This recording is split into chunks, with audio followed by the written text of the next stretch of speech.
అంటే ఇప్పుడు ఉదాహరణకి అగ్నిలింగం దగ్గరికి వెళ్ళారు, మీకు ఏదైనా కుజ సంబంధించిన దోషాలు, వివాహం అవ్వట్లేదు, అగ్నిలింగం దగ్గరికి వెళ్ళి కనుక మీరు ప్రదక్షిణం చేసి అక్కడ కూర్చొని కాసేపు కూర్చొని ఈశ్వరుని అడిగితే మీకు శుక్రదోషము కుజదోషం ఉన్నవి క్లియర్ అవ్వడానికి చాలా ఛాన్సెస్ ఉంటాయి.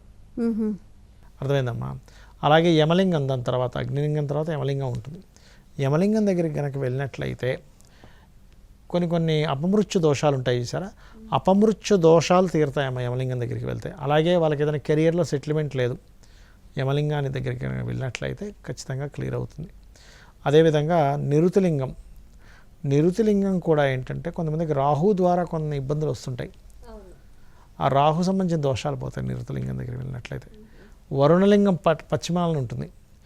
వరుణలింగానికి కనుక మీరు ఎవరైతే వెళ్ళి అక్కడ స్వామివారిని దర్శించుకొని భక్తి శ్రద్ధలతో ఉంటే కనుక మీ లైఫ్లో కొంతమంది చూడండి గెయిన్స్ రావట్లేదండి, గెయిన్స్ అండ్ ప్రాఫిట్స్ లేవు లైఫ్లో, ఏదో అలాగా సాగుతుంది, అన్నీ ఆలస్యం అయిపోయాయి, ఆలస్యం అన్నీ అయిపోతున్నాయి అనుకున్న వారు ఈ యొక్క వరుణలింగాన్ని దర్శించుకుంటే ఇంకా బాగా పనిచేస్తుంది.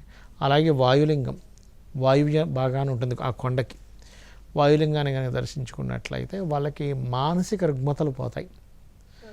అదేవిధంగా కుబేరలింగానికి ఏంటంటే ధన సంబంధించినటువంటి విషయంలో బాగా ఇబ్బంది పడుతున్నామండి, కుబేరలింగం దగ్గరికి వెళ్ళి కూర్చొని భక్తి శ్రద్ధలతో చేయండి.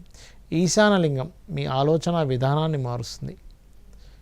ఈశాన్యలింగం తూర్పు నుండేటువంటిది. ఇంద్రలింగం రాజ్యం కావాలి, నేను ఒక పలానా స్టేజ్కి వెళ్ళాలి, నాకు పేరు ప్రఖ్యాతలు కావాలనుకునేటువంటి వారు ఇంద్రలింగానికి చేసుకోవాలి.